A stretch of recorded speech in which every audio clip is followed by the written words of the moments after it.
Frontline workers are sounding the alarm about toxic mixes of synthetic drugs increasingly making their way onto the street.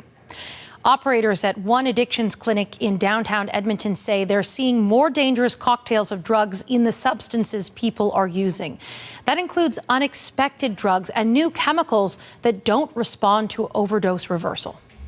Even nasal naloxone, which is a lot stronger than just the injectable naloxone, that people are having to use multiple doses of that to reverse some of the drug poisonings recently.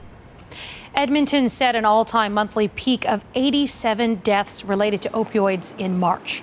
For a closer look at this, I want to bring in Dr. Christopher Labos. Dr. Labos is an epidemiologist and cardiologist and joins us from Montreal. Thank you very much, Dr. Labos, for taking the time. As I mentioned, a mixture of street drugs is adding to the difficulty of testing for these drugs. What do you make of this? Well, I think it's just the unfortunate consequences of when you have a drug problem that is not controlled, right? I mean, we've been talking about a fentanyl opioid crisis in many parts of this country for many years now. It becomes inherently more complicated when these drugs are cut with other things. So if you're having a synthetic opioid cut with cocaine, that's obviously going to cause more problems. If these are cut with amphetamines, that's going to cause more problems and more complications. And so the more complex this problem becomes, the more difficult it becomes to resolve, because you're not dealing with just one substance that you could theoretically try to, create antidotes against. You're dealing with a disease called addiction and multiple different substances contributing to the problem. You mentioned disease called addiction. What kind of impact does this have on the efforts that are trying to get people sort of into treatment, into rehabilitation? Well, addiction treatment, like many other forms of the healthcare system, is suffering from a problem of resource limitation, right? If there were more beds, if there were more resources, if there were more personnel, these people could get the treatment that they needed and they would hopefully do better. But in an era where the healthcare system is being cut, where everything is being reduced, where beds and personnel are at a premium, it's hard to give these people the treatment they need. And, when people fall through the cracks, it's because we just don't have the infrastructure in place to actually support them. When it comes to the actual drugs themselves, how is it that, these toxic mixtures that are evading some of the testing mechanisms? Well, here's the thing. There's always going to be an evolution in the substances that people use, right? When we look back historically at the opioid epidemic, we started with prescription opioids that were being driven by, too lax prescriptions of many of these products.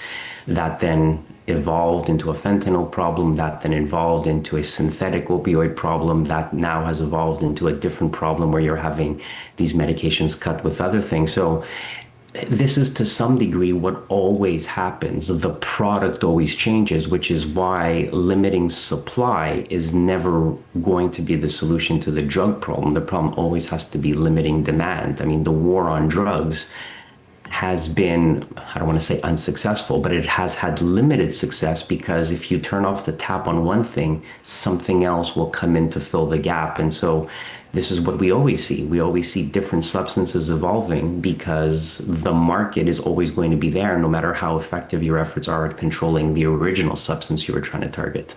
There's another issue I want to ask you about, and it's emerging in Southern Ontario, particularly in Toronto, and it has to do with the overdose increases that we're seeing in Toronto drop-in centres since some supervised consumption sites were shut down. I'm curious, from your perspective, why are we seeing these increases? Well, here's the problem. You're just shifting a problem from one place to another, right? The role of safe consumption sites, whether you like them or not, whether you agree with them or not, was to provide a designated place where people could use drugs, and then if they were going to overdose, to have them in a setting where that overdose could be treated to prevent a fatal overdose. So again, whatever you think about safe consumption sites, it should be pointed out that there are not fatal overdoses there. They do exactly what they are supposed to do. They keep people alive so that they can get treatment.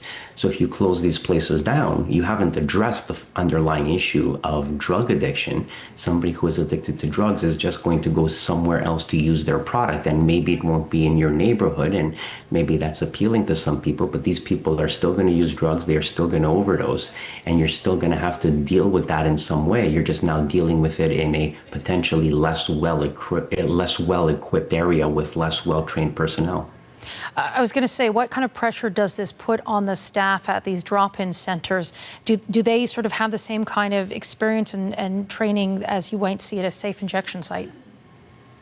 Well, I think it's obviously going to depend, right? This is going to vary site to site, person to person. I'm sure many of them do have some degree of training there, but it's a question of, do you have a dedicated place where this is operational, right? Where this is what people are trained for, this is what people are expecting, this is what happens. Whereas in a drop-in center, I mean, the environment is going to be quite different. So it's not that you can't adapt these places to handle this type of problem. It's a question of resources, it's a question of planning, and it's a question of training. So anything is possible, but the plan has to be in place. And at that point, if you're accomplishing the same thing in another location, then what have you really gained by sort of renaming and sort of reallocating resources? The last thing I want to ask you about, Dr. Labos, is what we are seeing to be a presumed very significant E. coli outbreak at a Saskatoon farm. When you look at the information we know so far, what are your concerns about the size of that outbreak? Well, I mean, we have had E. coli outbreaks before, but when more and more people get infected, well, that means more and more people potentially end up in hospital, and especially when you have a single point source like this.